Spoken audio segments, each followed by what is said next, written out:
veux-je vraiment être? N'est-ce pas ta vie en moi? Mais souvent je ne vois pas combien de fois. Quand saurai-je finalement ce que tu as pour moi? Mourir à la chair et vivre par la foi.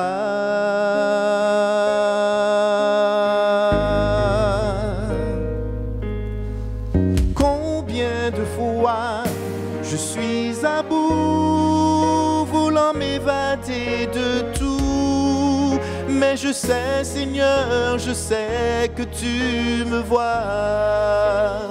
Combien de fois dois-je tomber avant de réaliser que c'est toi, Seigneur, c'est toi le seul chemin.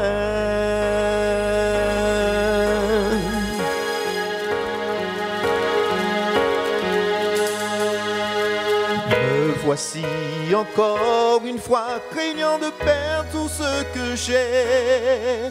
Mais je sais, rien n'est perdu si je te le donne. Souvent, Seigneur, je veux te suivre sans rien abandonner. Pourtant, ma vie entre tes mains, je ne puis tomber.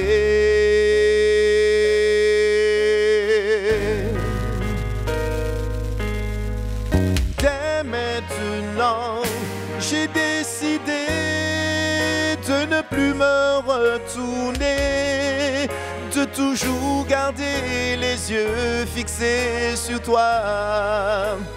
Dès maintenant, c'en est assez, je ne veux plus retourner. Je me donne à toi, Seigneur, c'est toi ma vie, mon roi.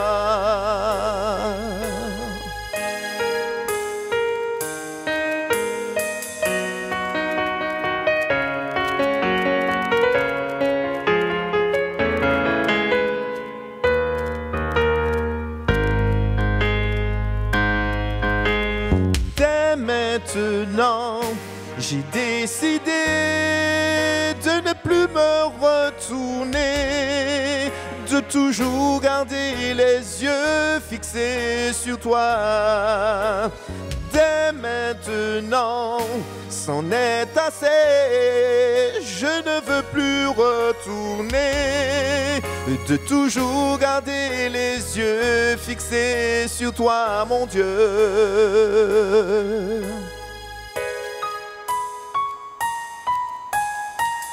Oui, Seigneur, j'ai décidé de te donner ma vie, mon divin roi.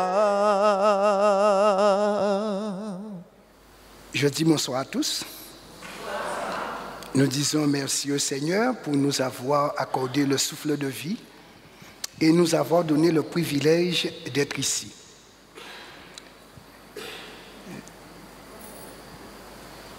Ce soir, nous allons considérer un sujet très important puisque nous sommes tous concernés quand le cri parvient au ciel. Depuis la chute de l'humanité, les cris ont commencé à faire partie de notre vie. Le bébé qui naît, pour recevoir son propre souffle de vie, doit pousser un cri. Sinon, il reste cadavre. Mais dans sa bonté et dans sa compassion, Dieu prend en compte nos divers cris. Il y a des cris positifs, il y a des cris négatifs, mais Dieu est attentif à chacun d'eux et il y donne une réponse appropriée au moment opportun. Pourquoi sommes-nous en train de crier encore aujourd'hui? Observez ceci. Lorsque Dieu nous avait créés, nous étions comme une voiture sortie de l'usine, en W. Et effectivement, nous étions en W. Parce que Dieu nous avait créés avec deux vies. La vie physique, parce qu'on est sorti de la poussière, et la vie spirituelle, la vie éternelle, car nous n'avions pas été créés pour mourir, et c'est pourquoi jusqu'à présent, nous n'avons pas envie de mourir, même si nous souffrons. D'ailleurs, Sully Prudhomme n'avait-il pas dit « Plutôt souffrir que mourir, c'est la devise des hommes. » Et dans Job, il est bien exprimé « L'homme naît pour souffrir comme l'étincelle pour voler. » C'est notre lot, c'est notre quotidien autour de nous et un jour nous serons concernés. Mais revenons à notre double vie. Oui, Dieu nous avait créés avec ces deux vies. Mais ce qui s'est passé, c'est que le diable nous a modifiés. Il a renversé le W par accident et nous sommes des accidentés. Et quand une voiture est accidentée, on ne peut plus dire qu'elle est en W, pas vrai? Oui. Elle n'est plus sur la route. Même si le moteur est bon, mais la tôle cabossée dit, elle doit entrer au garage pour être réfectionnée. Ainsi donc, quand nous considérons bien, le diable nous a modifiés et c'est pourquoi nous sommes entrés dans la mort et c'est pourquoi nous sommes des morts vivants. Nous avons gardé la vie physique et nous fonctionnons à la photosynthèse par rapport aux rayons solaires qui nous donnent des fruits pour vivre et subsister jusqu'à environ 100 ans. J'ai eu le privilège, alors que j'étais au Mexique la semaine dernière, d'assister aux funérailles d'une personne qui avait 114 ans. 114 ans. Ce sont des spécimens. Ce sont des spécimens. Et je peux vous dire, le fait que le diable nous a modifiés, il y a donc en nous un grand vide que rien ne peut remplacer, ni l'honneur, ni l'argent, ni la gloire, rien ne peut remplacer ce vide. Ce vide, seul Dieu peut l'occuper, le combler. Et c'est pourquoi, lorsque nous avons été modifiés, nous avons perdu la vie éternelle. Et c'est pourquoi, par rapport à ce désir de vie, la science qui se dit athée, qui dit qu'il n'y a pas de Dieu, investit beaucoup pour pouvoir découvrir le secret de la vie, pour remplir le vide de notre être. Mais la science ne peut pas combler ce vide. Parce que ce vide est métaphysique et la science s'occupe du physique, de ce qui est physique.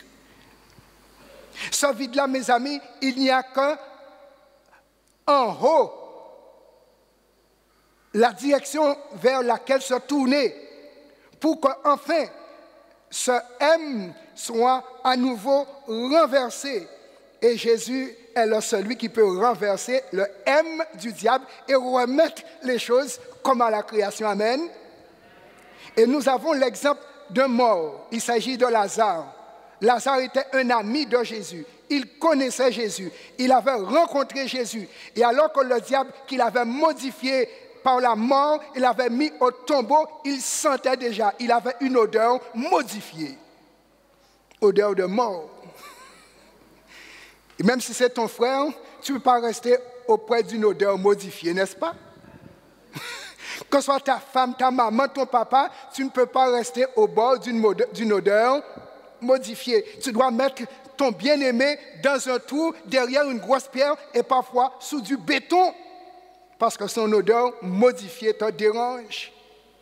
Mais quand Jésus intervient, il enlève le béton, il enlève la pierre et Jésus donne l'ordre et qui que tu sois, Jésus peut te faire sortir de la mort et te redonner la vie qui te manque, la vie éternelle, la vie spirituelle.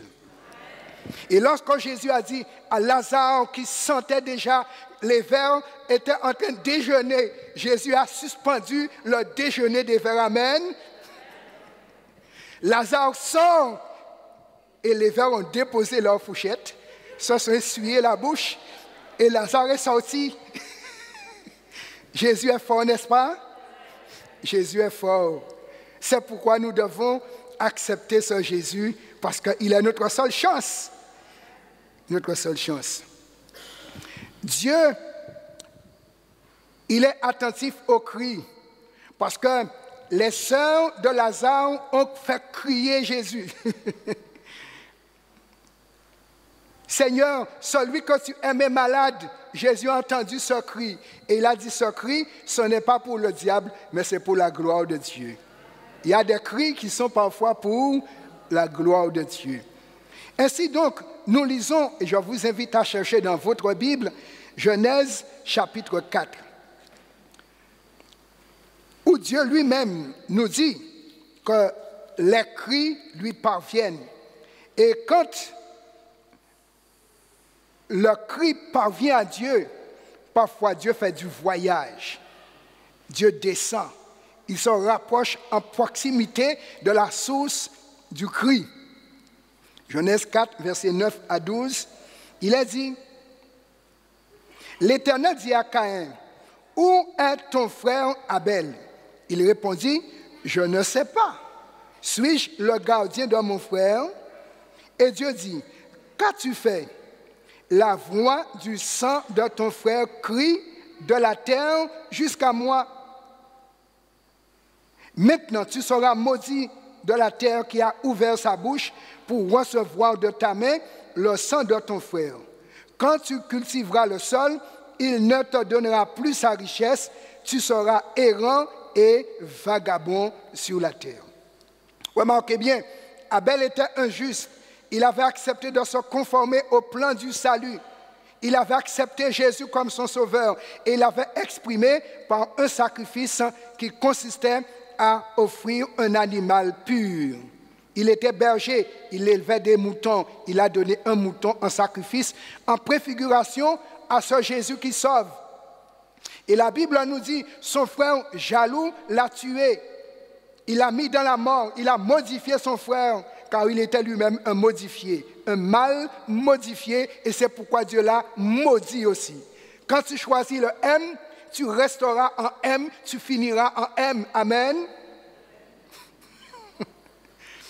Mais Jésus veut qu'on soit en W, et seul Jésus peut déformer le M, le remettre en W, en te redonnant les deux vies. Seul Jésus peut le faire.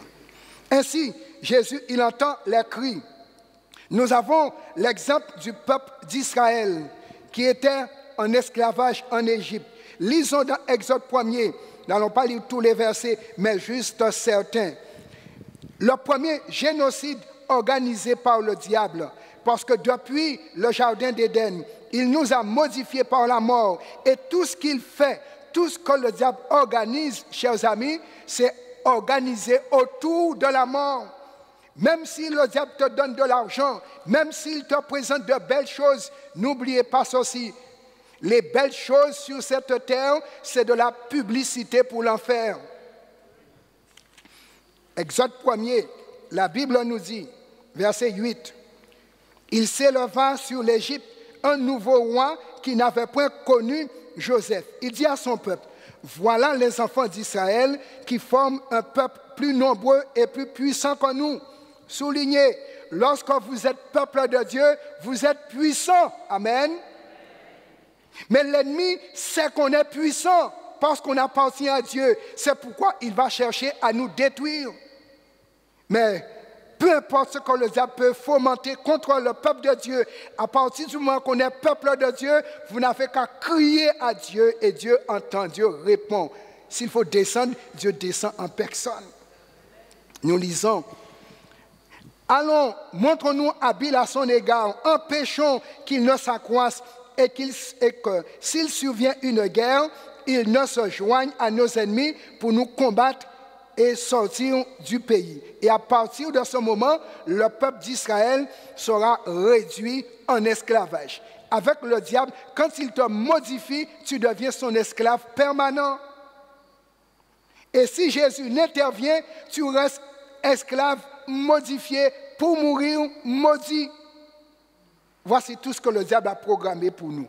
Mais la Bible nous dit, au verset 13, « Alors les Égyptiens réduisirent les enfants d'Israël à une dure servitude. » Et en plus, verset 15, « Le roi d'Égypte parla aussi aux sages-femmes des Hébreux, nommées l'une Shifra et l'autre Pua. Il leur dit, « Quand vous accoucherez les femmes des Hébreux et que vous les verrez sur les sièges, si c'est un garçon, faites-le mourir. Si c'est une fille, laissez-la vivre. » Génocide organisé.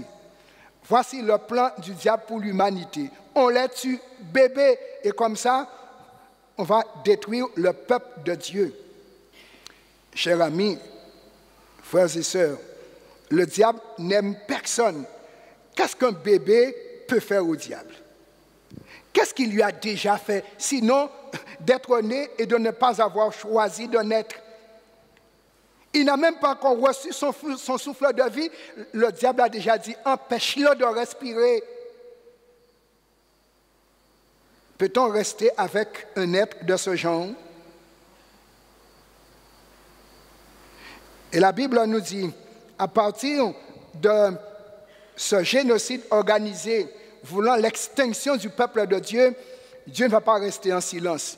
Et dans Exode 3, verset 7, c'est là où Dieu se présente maintenant. Il faut savoir que même si l'ennemi fait, il y a un moment où Dieu se lève. Et Dieu sait se lever. Notre Dieu sait se lever.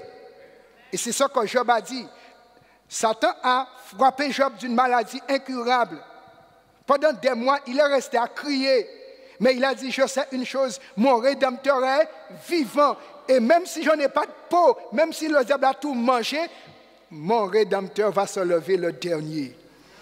Et le Rédempteur de Job s'est levé et il a redonné à Job de la peau. Parce que Dieu, même si le diable nous donne des impôts, Dieu sait payer les impôts et nous redonner de la peau. Amen.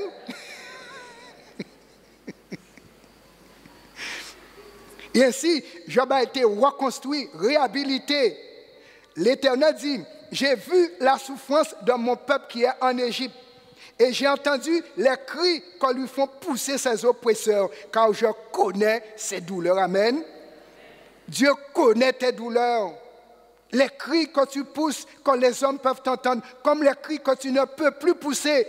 Parce qu'il y a des personnes qui ne peuvent plus pousser des cris, ils n'ont plus de force. Mais Dieu entend les soupirs de l'âme. Dieu entend les soupirs de l'âme. Et il dit donc en conséquence, je suis descendu pour le délivrer de la main des Égyptiens et pour le faire monter de ce pays dans un bon et vaste pays, dans un pays où coule le lait et le miel. Amen. Quand Dieu descend, Dieu délivre et Dieu donne toujours ce qu'il y a de meilleur. Avec Dieu, il y a toujours ce qu'il y a de meilleur. Car Dieu, avec lui, c'est le meilleur. Pourquoi rester dans le camp des modifiés? Pourquoi rester dans le camp des modifiés et des souffrants? Comment Dieu s'est-il pris pour délivrer Israël? Et quelles leçons pouvons-nous tirer de leur expérience avec Dieu? Celui qui s'est fait appeler le Rédempteur. Par rapport à Israël, Dieu s'est fait appeler le Rédempteur. Et nous allons voir maintenant comment il va montrer qui il est. Un Dieu dont la main est puissante pour briser des chaînes. Quelles que soient les chaînes que le diable pourrait te donner, Dieu, il a des cisailles. Amen. Il a des cisailles. Voyons dans Exode 12 comment Dieu va opérer pour libérer son peuple de ce dur esclavage. Vous l'avez déjà étudié, mais nous allons y revenir juste pour prendre un point. Versets 12 et 13. Il s'agit du moment de la Pâque. moment où Dieu voulait faire sortir son peuple. Mais avant de faire sortir son peuple, il voulait donner à son peuple une leçon et à l'Égypte aussi une leçon. Versets 12 et 13. Exode 12. Cette nuit-là, après que le peuple ait mis le sang de l'agneau pascal à 3 endroits de la maison, il devait mettre le sang sur le linteau, ici. Il devait mettre le sang ici, mettre le sang ici. Et cela annonçait déjà le sacrifice de Jésus, dont la tête serait ensanglantée, les 2 mains clouées à droite et à gauche, le reste tombant aux pieds. Et c'est pourquoi il a dit, l'agneau a été immolé à terre et le sang a été mis ici, ici et là.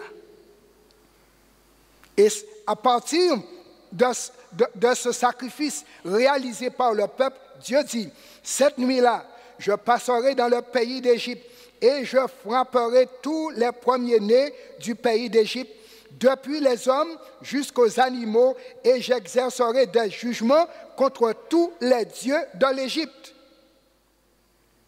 Je suis l'Éternel. Le sang vous servira de signe sur les maisons où vous serez. Je verrai le sang et je passerai par-dessus vous, et il n'y aura point de plaie qui vous détruise quand je frapperai le pays d'Égypte. Remarquez bien, la Pâque biblique ne s'écrit pas avec S. La Pâque qui sauve n'est pas au pluriel. La Pâque qui sauve est au singulier. Et si vous fêtez Pâques avec S, vous resterez dans le parc du diable. Remarquez bien, la Pâque qui sauve s'écrit sans S. La Pâque qui sauve, remarquez bien, représente Jésus, le Fils de Dieu. Mais quand on fait Pâques avec crabe, le crabe n'a pas de sang.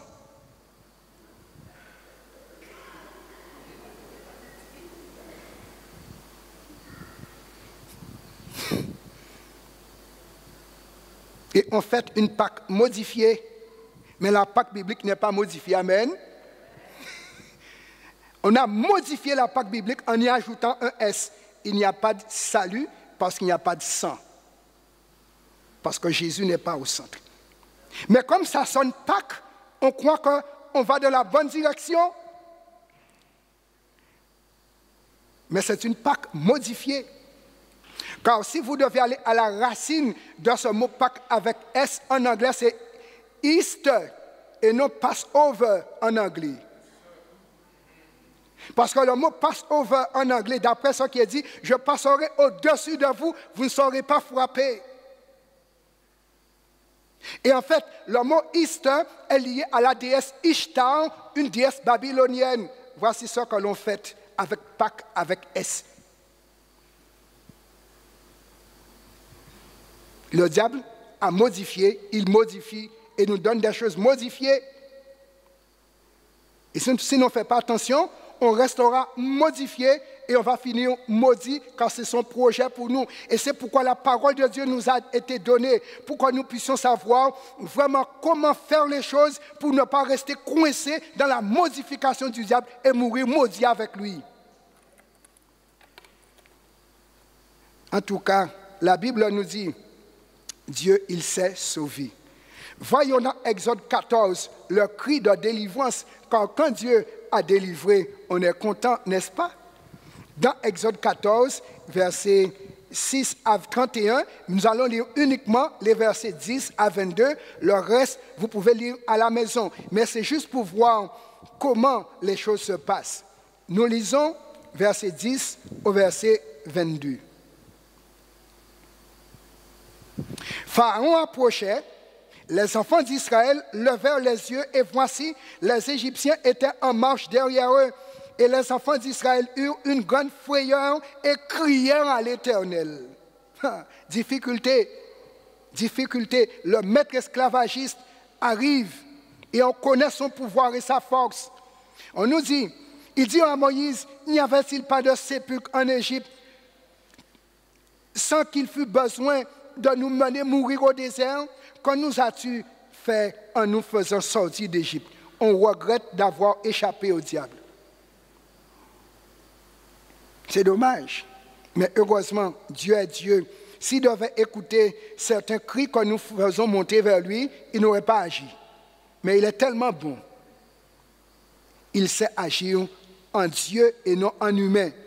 Verset 13. Moïse répondit au peuple, ne craignez rien, restez en place et regardez la délivrance que l'Éternel va vous accorder en ce jour, car les Égyptiens que vous voyez aujourd'hui, vous ne les verrez plus jamais. Demain soir, nous y reviendrons. Mais soulignez bien, quand Dieu est de ton côté, quand Dieu est pour toi, peu importe le nombre de tes ennemis, Dieu peut terrasser tous tes ennemis. Quel que soit son nom, peu importe, dès que tu as le nom de Jésus, tu as le nom vainqueur. Amis, dans la Bible, nous trouvons un cri de désespoir. Et je sais qu'en Martinique, en Guadeloupe, je reviens du Mexique, je l'ai vu aussi au Mexique. Lisez avec moi dans Luc 8, versets 26 à 37. Ce cri de désespoir que plusieurs poussent. Luc chapitre 8, versets 26 à 37. J'ai eu l'occasion d'aller dans le pays où ceci s'est réalisé. Alors, la Bible dit, ils abordèrent dans le pays des Géraséniens, qui est vis-à-vis de la Galilée. Lorsque Jésus fut descendu à terre, il vint au-devant de lui un homme de la ville qui était possédé de plusieurs démons. Depuis longtemps, il ne portait point de vêtements et avait sa demeure, non dans une maison, mais dans les sépulcres. Ayant vu Jésus, il poussa un cri, se jeta à ses pieds et dit d'une voix forte, « Qu'y a-t-il entre moi et toi, Jésus, fils de Dieu très haut? Je t'en supplie, ne me tourmente pas. » Car Jésus commandait à l'esprit impur de sortir de cet homme dont il s'était emparé depuis longtemps. On le gardait lié de chaînes et les fers aux pieds, mais il rompait les liens et il était entraîné par le démon dans le désert. Jésus lui demanda, « Quel est ton nom? » « Légion, dit-il, car plusieurs démons étaient entrés en lui. Et il priait instamment Jésus de ne pas leur ordonner d'aller dans l'abîme. Il y avait dans la montagne un grand troupeau de pourceaux qui paissaient. Et les démons supplièrent Jésus de leur permettre d'entrer dans ces pourceaux. Il le leur permit. Les démons sortirent de cet homme, entrèrent dans les pourceaux et le troupeau se précipita des pentes escarpées dans le lac et se noya. Ceux qui les faisaient paître, voyant ce qui était arrivé, s'enfuirent et répandirent la nouvelle dans la ville et dans les campagnes. Les gens allèrent voir ce qui était arrivé. Ils vinrent auprès de Jésus et ils trouvèrent l'homme de qui étaient sortis les démons, assis à ses pieds, vêtu et dans son bon sens, et ils furent saisis de frayeur. Ceux qui avaient vu ce qui s'était passé, leur racontèrent comment le démoniaque avait été guéri. Alors, tous les habitants du pays des Géraséniens prièrent Jésus de s'éloigner d'eux, car ils étaient saisis d'une grande crainte. Jésus monta dans la barque et s'en retourna. Il y a de ceux qui ne savent pas profiter de leurs privilèges. Par rapport à leurs intérêts matériels, ils préfèrent éloigner Jésus. Jésus nous fait perdre. Voici comment le diable réagit. Quand Jésus sauve un homme, il peut faire croire à sa famille, finalement, avec Jésus, vous avez trop de pertes.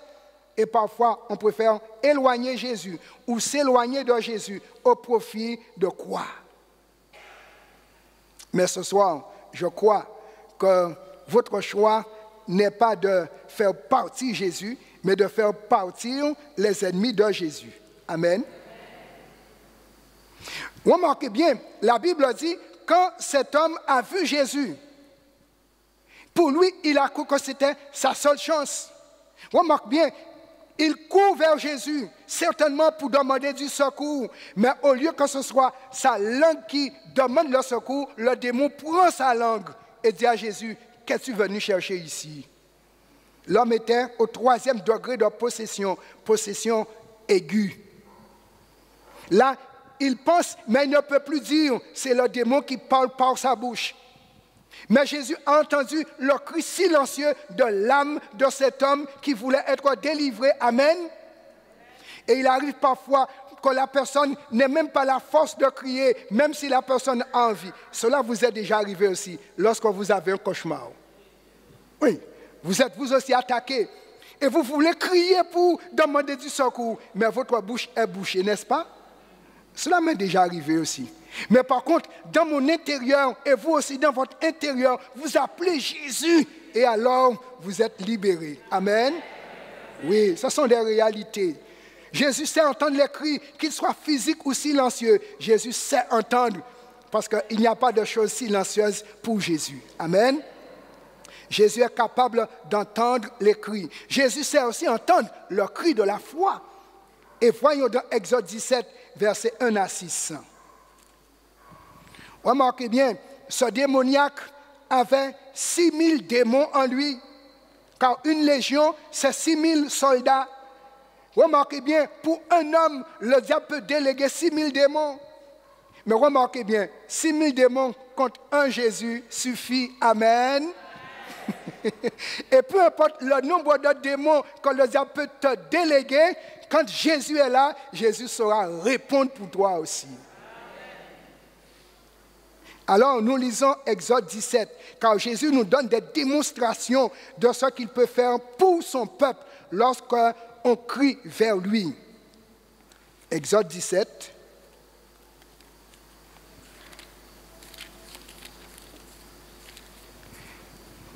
Toute l'assemblée des enfants d'Israël partirent du désert de Sin selon les marches que l'Éternel leur avait ordonnées, et ils campèrent à Réphidim, où le peuple ne trouva point d'eau à boire. Alors le peuple chercha querelle à Moïse. Ils dirent, donnez-nous de l'eau à boire. Moïse leur répondit, pourquoi me cherchez-vous querelle? Pourquoi tentez-vous l'Éternel? Le peuple était là pressé par la soif et murmurait contre Moïse. Il disait, pourquoi nous as-tu fait monter hors d'Égypte pour nous faire mourir de soif avec nos enfants et nos troupeaux? Moïse cria à l'Éternel en disant, que ferai-je à ce peuple? Encore un peu et ils me lapideront. L'Éternel dit à Moïse, passe devant le peuple et prends avec toi des anciens d'Israël. Prends aussi dans ta main ta verge avec laquelle tu as frappé le fleuve et marche. Voici, je me tiendrai devant toi sur le rocher d'Horeb. Tu frapperas le rocher et il en sortira de l'eau et le peuple boira. Et Moïse fit ainsi aux yeux des anciens d'Israël. Remarquez bien, Moïse est pressé par le peuple qui certainement ont déjà leurs pierres en main. Le peuple était prêt à dégainer vite. Et Dieu protège Moïse. Mais remarquez, face à près de 2 millions de personnes, Moïse, il est sans force. Il n'a qu'un recours, se tourner vers Dieu et crier à Dieu, Seigneur. Et remarquez bien, immédiatement, Dieu donne la solution à Moïse. Avec Dieu, il y a toujours une solution. Et remarquez bien, quand Moïse va se tourner vers le rocher, Dieu dit, tu vas frapper le rocher et de l'eau va sortir. On ne peut pas imaginer de l'eau sortir de la roche, de la terre, oui. Mais Dieu, pour lui, rien n'est impossible. Car Dieu, il gère les éléments qu'il a créés. Et si tu es une créature de Dieu, Dieu saura aussi gérer pour toi qu'importe tes difficultés. Et quand Moïse frappe la roche, de l'eau sort et tout le peuple peut boire et se désaltérer. L'apôtre Paul va nous expliquer, puisque le peuple d'Israël est en train de vivre quelque chose, et Dieu veut que nous puissions vivre la même chose, puisque nous sommes aussi dans les mêmes conditions. Pour eux, c'était visible, et pour nous, c'est invisible. Mais nous vivons les mêmes réalités. Dans 1 Corinthiens, chapitre 10, voyons ce que Paul nous explique concernant cette expérience d'Israël. Pour que nous puissions voir à quel niveau nous sommes concernés. 1 Corinthiens 10, versets 1 à 6. Frères, je ne veux pas que vous ignoriez que nos pères ont tous été sous la nuée, qu'ils ont tous passé au travers de la mer, qu'ils ont tous été baptisés en Moïse dans la nuée et dans la mer, qu'ils ont tous mangé le même aliment spirituel et qu'ils ont tous bu le même breuvage spirituel, car ils buvaient à un rocher spirituel qui les suivait, et ce rocher était Christ. Mais la plupart d'entre eux ne furent point agréables à Dieu, puisqu'ils périrent dans le désert. Or, ces choses sont arrivées pour nous servir d'exemple, afin que nous n'ayons pas de mauvais désirs comme ils en ont eu. Verset 11. Ces choses leur sont arrivées pour servir d'exemple, et elles ont été écrites pour notre instruction à nous qui sommes parvenus à la fin des siècles. Amen. Maintenant, c'est notre tour. Pour Israël, les choses ont été réalisées. Maintenant, c'est à notre tour. Alors, il nous faudrait savoir que d'après l'expérience d'Israël qu'on vient de voir, Christ est le rocher des siècles. Il suivait Israël. Et Jésus est en train de nous suivre aussi. Deuxièmement, Jésus nous suit partout. Et il veut que nous arrivions à bonne destination.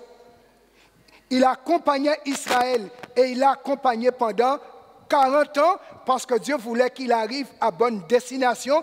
Il lui avait promis le meilleur, un pays où coule le lait et le miel.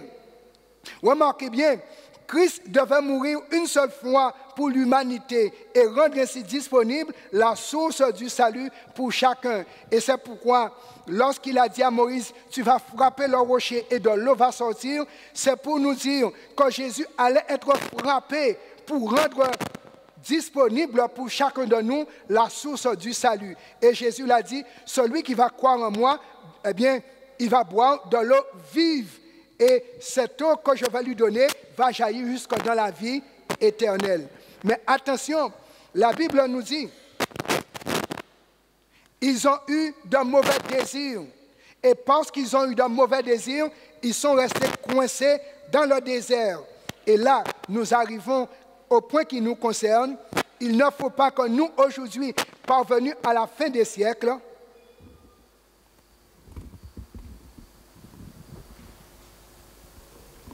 test.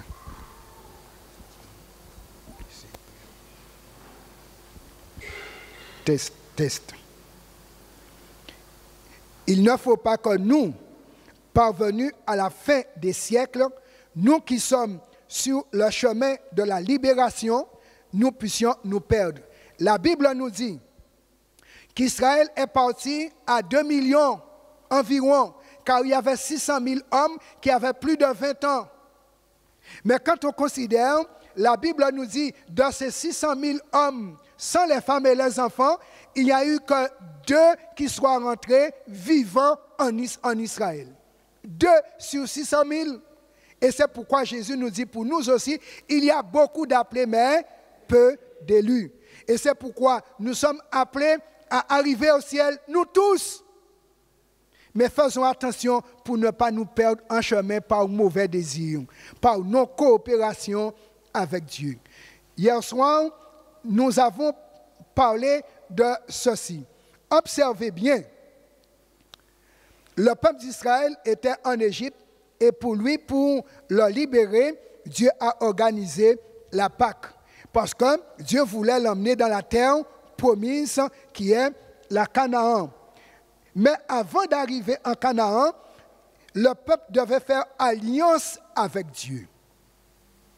Et observez, il fallait qu'il suive un chemin en forme de V. car Dieu ne choisit pas n'importe quel chemin pour son peuple.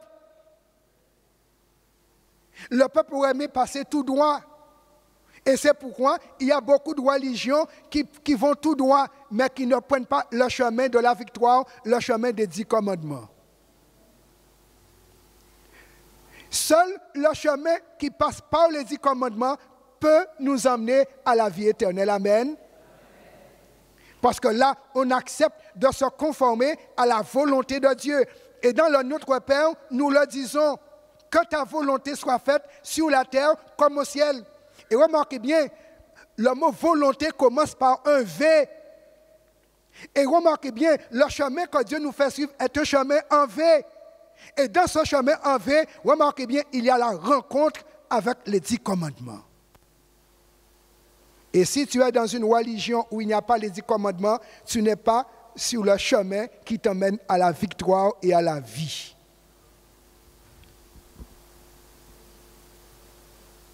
Remarquez bien, Dieu aurait pu choisir ce chemin. Ce chemin durait 2 mois, mais il a pris le chemin de 2 ans. Parce qu'il faut un temps pour entrer en sanctification, pour apprendre à dire et vivre que ta volonté soit faite sur la terre comme au ciel. Aucun chrétien ne dit presque comme au ciel. On dit comme au ciel. Et si on dit à Dieu comme au ciel, il faudrait que ce soit en réalité comme au ciel. Alors, mes amis, on a vu que ce qui est arrivé à Israël, c'est la même chose pour nous. Nous, aujourd'hui, nous sommes dans ce monde où Satan est roi, comme on l'a vu. Il peut nous donner des démons pour nous empêcher de bien vivre. Mais avec Jésus à la croix du Calvaire, alors nous sommes libérés. Parce que Jésus, de même qu'il est intervenu pour libérer Israël, Jésus à la croix du Calvaire a payé le prix pour que vous et moi, nous soyons au ciel. Et nous sommes déjà tous payés pour débarquer au ciel. C'est pourquoi il ne faudrait pas rester en chemin. Quand Jésus est mort à la croix, il nous a donné le billet, mais il nous faut la carte d'embarquement. Et samedi, nous avons une cérémonie de remise de carte d'embarquement. Samedi, il y a un baptême programmé. C'est à ce moment-là que Dieu nous remet la carte d'embarquement, parce que Jésus a déjà payé la libération. Mais la carte d'embarquement dit quel est ton nom et quelle est ta place. Sur le billet, ce n'est pas écrit.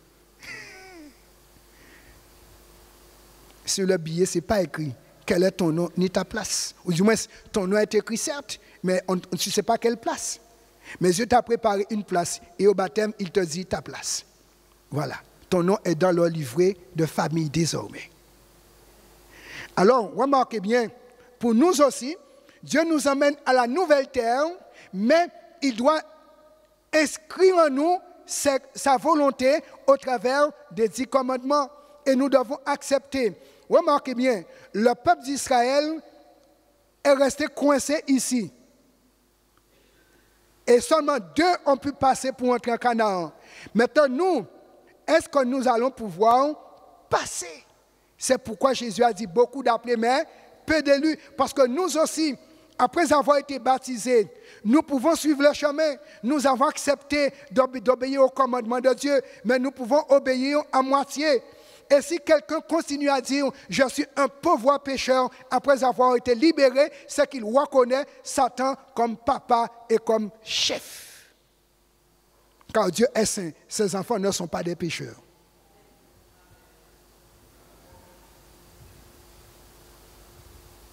Dieu est saint, ses enfants ne sont pas des pécheurs. Car si la loi de Dieu est au fond de ton cœur, dans la loi, il n'y a pas de péché. C'est sainteté. Mes amis, pour nous qui sommes en route vers le ciel, vers la Canaan céleste, n'oubliez pas ce sigle. Gardez-le au fond de votre mémoire et appliquez ceci dans votre vie de chaque jour. FPP pour arriver et ne pas rester du mauvais côté du Jourdain. Il faut traverser. Mais pour traverser, c'est FPP.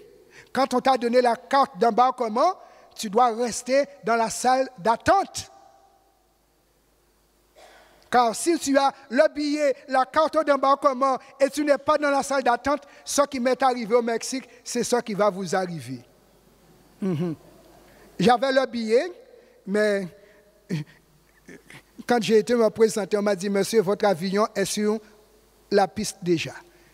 J'avais le billet, mais mes pieds à terre.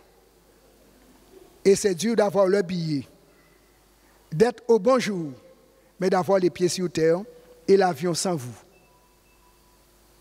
C'est pourquoi, mes amis, il y a 3 moyens pour nous d'être connectés à la source de la toute-puissance de l'univers et vaincre. Nous lisons le numéro 1. Remarquez bien, Dieu nous a donné la foi qui nous aide à établir une connexion avec lui. Et cette connexion est composée de 3 fils. Tout comme dans l'électricité, il faut 3 fils de sécurité. La phase, le neutre et la partie terre. Et quand vous respectez ces 3 fils, le tonnerre peut venir, votre maison ne prendra pas feu. De même aussi, il nous faudra vérifier notre branchement. Dans Hébreux chapitre 11, verset 6, Paul nous dit, « Or, sans la foi, il est impossible de lui être agréable, car il faut que celui qui s'approche de Dieu croit que Dieu existe et qu'il est le rémunérateur de ceux qui le cherchent. » Quand nous crions, nous devons crier avec foi. Car si on crie sans foi, c'est un cri qui parviendra, mais qui n'aura pas d'effet en résultat. Beaucoup crient, mais il n'y a pas de résultat, tout simplement parce qu'il manque de la foi. Il nous faudrait donc vérifier que nous avons branché le 2e fil. Le premier fil, c'est croire que Dieu entend et que Dieu peut répondre. Tout le monde croit que Dieu est tout-puissant. Beaucoup crient à lui, mais ils ont parfois le 2e fil débranché. Et ce 2e fil, la Bible le présente dans Genèse 15, verset 6. Abraham eut confiance en l'Éternel qui le lui imputa à justice. Notre 2e fil, c'est la confiance en Dieu. Si on croit en Dieu, mais on ne lui fait pas confiance, comment il peut agir pour nous? Comment il peut agir en nous? Le 3e fil, il faut vérifier s'il est branché. Dans Hébreux 11, verset 8, Paul nous dit, c'est par la foi qu'Abraham, lors de sa vocation, obéit et partit pour un lieu qu'il devait recevoir en héritage et qu'il partit sans savoir où il allait. Lorsque tu crois en Dieu, tu as confiance en lui, tu sais qu'il est le Tout-Puissant, alors tu montes dans le bateau. Même s'il y a de la tempête, tu sais que de l'eau peut entrer, mais avec Dieu, on ne va jamais plonger. Amen. Parce que Dieu ne boit pas de l'eau. La foi nous permet de nous engager avec Dieu, même si on ne sait pas par quel chemin on va passer, même si on ne sait pas quel sera notre lendemain, mais parce que Dieu sait tout, on lui fait confiance et Dieu ne va jamais nous décevoir. C'est pourquoi, dans Apocalypse 14, verset 12, il est dit, « C'est ici la persévérance des saints, il n'est pas dit des pécheurs. » Non, voici comment Dieu pense. Quand tu as accepté Jésus comme sauveur, tu as fait alliance avec lui en intégrant dans ta vie ces 10 commandements, il te dit, voici comment je pense de toi. C'est ici la persévérance des saints qui gardent les commandements de Dieu et qui ont la foi de Jésus. La foi aux 3 branchements. Remarquez bien, moyen numéro 2 que Dieu nous a donné pour triompher et la victoire est possible. Dans Psaume 119, verset 9, il a dit, comment le jeune homme rendra-t-il pur son sentier? La réponse est claire, en se dirigeant d'après ta parole. C'est pourquoi j'ai dit, un enfant de Dieu ne doit pas dire qu'il est un pauvre pécheur. C'est fini ceci. La parole de Dieu te donne un cœur pur. Le Saint-Esprit te donne une vie sainte. Le sang de Jésus te purifie. Tu peux connaître un accident de parcours, mais le sang de Jésus répare. Le sang de Jésus répare. Alors, que fait-on quand on est un passionné de ce Jésus qui nous sauve, ce Jésus qui est le Rédempteur? Alors, appréciant Jésus, on va avoir l'attitude de David, appelé l'homme selon le cœur de Dieu. Voici ce qu'il faisait. Je serre ta parole dans mon cœur afin de ne pas pécher contre toi. C'est possible de ne pas pécher contre Dieu. C'est possible de ne pas pécher contre Dieu. Trop souvent on dit, on ne peut pas ne pas pécher. Mais voici le secret. Serre la parole dans ton cœur et le péché restera dehors. C'est le secret. C'est dans ta main. Jésus, il a passé 33 ans sur la terre. Mais comme on l'a vu hier soir, il a dit à Satan, l'homme ne vit pas de pain seulement, mais de toute parole qui sort de la bouche de Dieu. Et quand Dieu a dit, est-ce que le diable peut dédire? Même face au diable, quand Jésus a dit, il est écrit, il a resté la bouche fermée parce que c'est écrit. Et si tu as la foi en Dieu, tu crois ce qui est écrit, tu respectes ce qui est écrit, le diable est diable, mais ne peut pas te pousser autrement. Je sais que j'ai 2 anges gardiens. J'ai vu un en rêve. Et il m'a dit ce que je répète ici encore. Personne n'est obligé de tomber.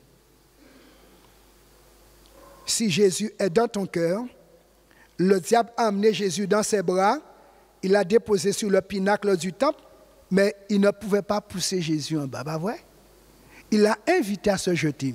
Tout ce que le diable peut faire à un enfant de Dieu, c'est t'inviter à te jeter. Jette-toi. Mais il ne veut pas te pousser. Ne dis plus que le diable m'a poussé. C'est toi qui voulais tomber.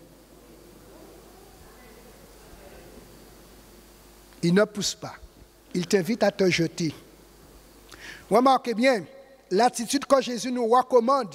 Remarquez, il dit dans Jean 5, verset 24, en vérité, je vous le dis, celui qui écoute ma parole et qui croit à celui qui m'a envoyé, cette personne a déjà la vie éternelle et ne vient point en jugement, mais il est passé de la mort à la vie. Amen. En Jésus, voici ce que nous avons, déjà la vie. Et si tu as la vie éternelle, tu n'es pas un pécheur dont le salaire sera la mort. Tu as un saint à finalité, vie éternelle. Amen. Parce que quand Jésus est en toi, il te restaure l'âme. Il enlève la modification.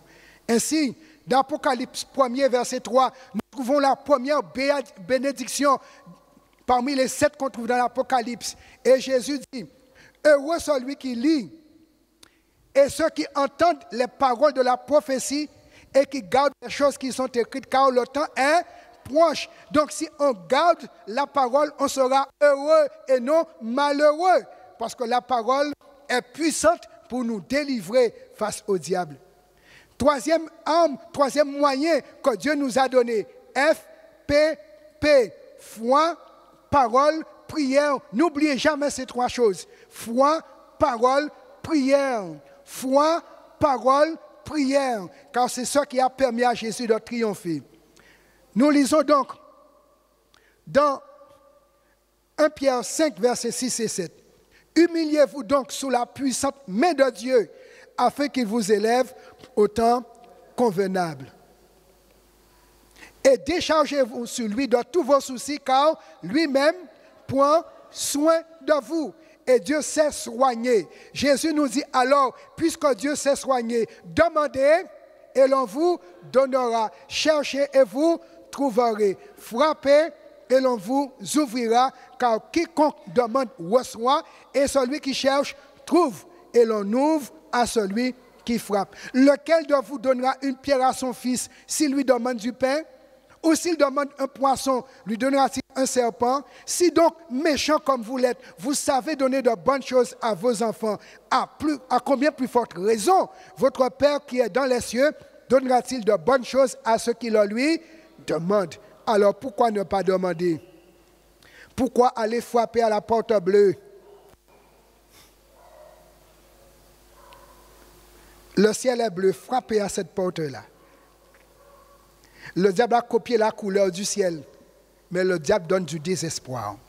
Jésus nous dit, si vous demeurez en moi et que mes paroles demeurent en vous, demandez ce que vous voudrez et cela vous sera accordé.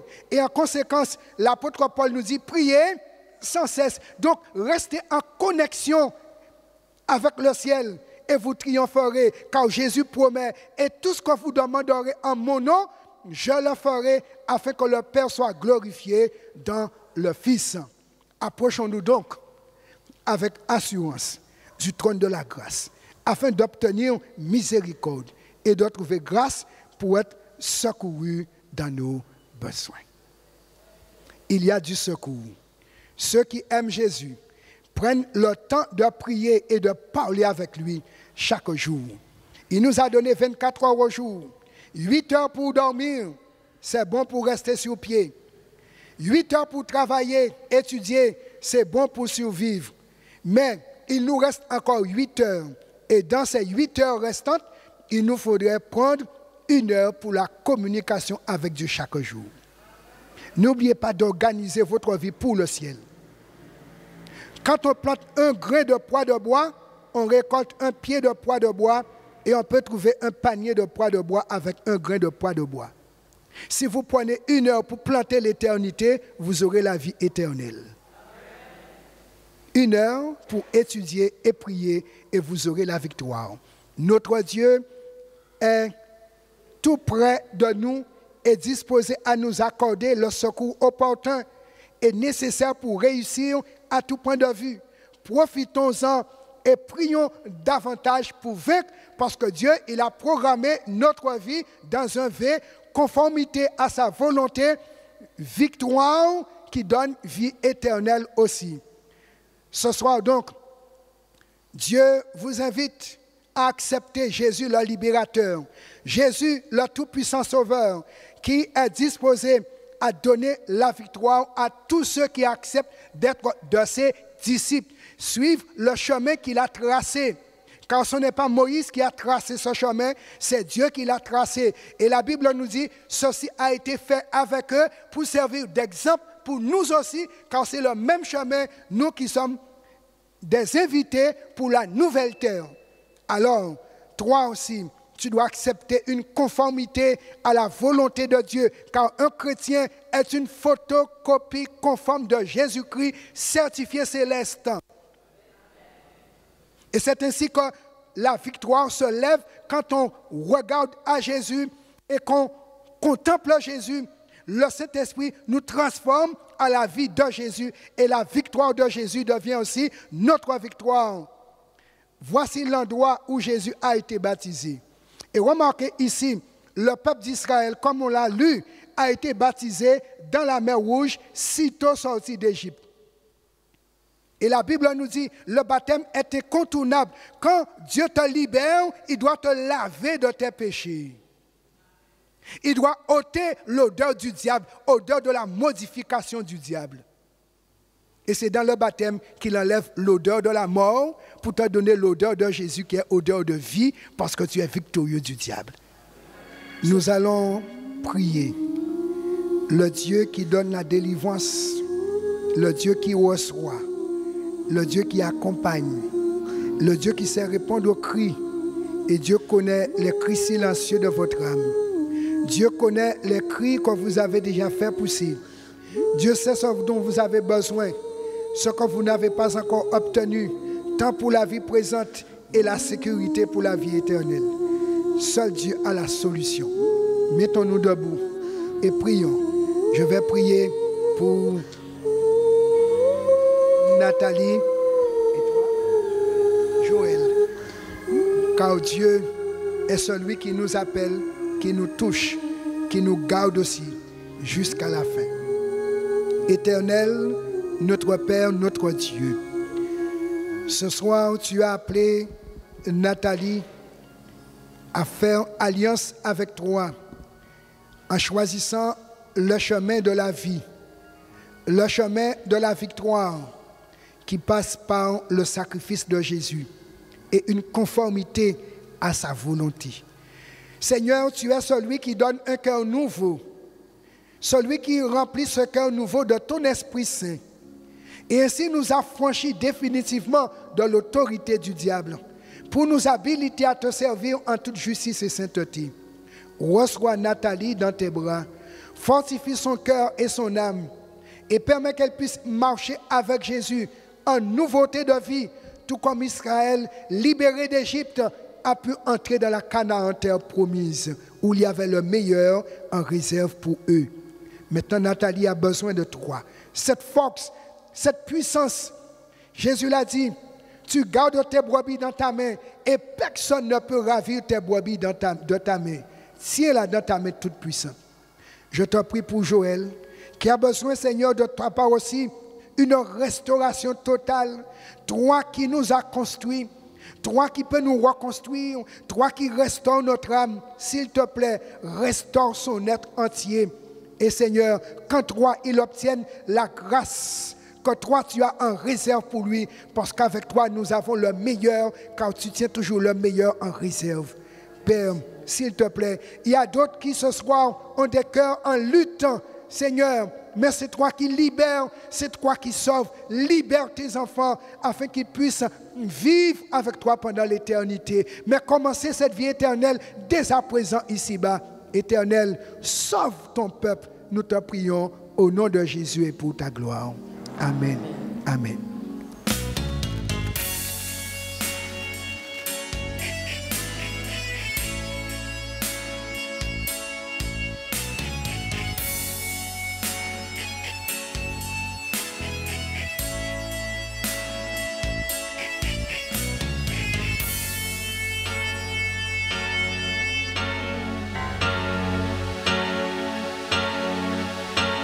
Seigneur, viens ranimer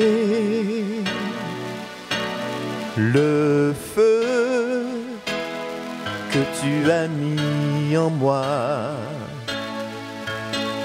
Toi seul peux m'éclairer. Viens, Seigneur, m'ouvrir les yeux. Oh, manifeste ta présence et convainc-moi de ta puissance. Revêts-moi de ta sainteté. Surprends-moi par ta beauté. Manifeste ta présence et convainc-moi de ta puissance. Revêts-moi de ta sainteté. Surprends-moi par ta majesté.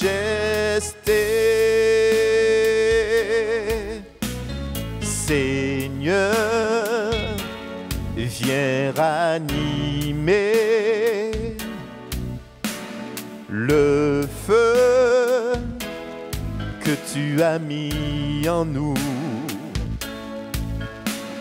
Toi seul peux tout changer. Viens, Seigneur, nous ouvrir les yeux. Oh, manifeste ta présence et convainc-nous de ta puissance. Revêts-nous de ta sainteté.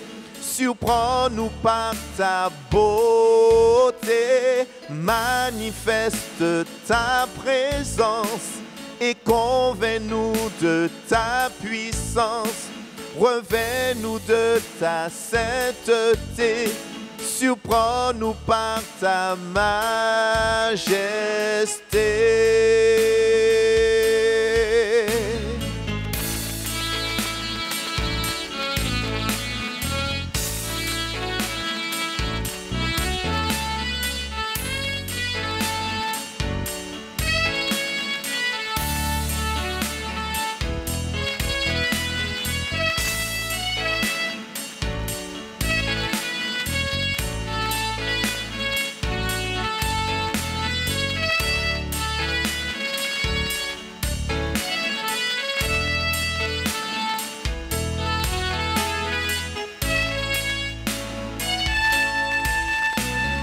Manifeste ta présence et convainc-nous de ta puissance. Revêts-nous de ta sainteté.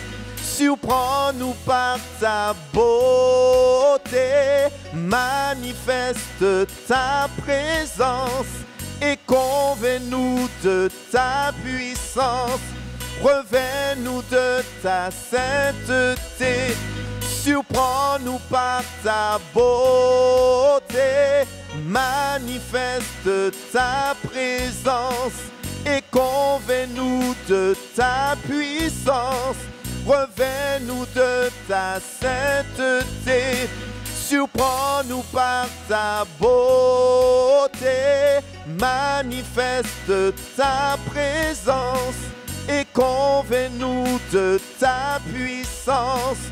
Revêt-nous de ta sainteté, surprends-nous par ta majesté.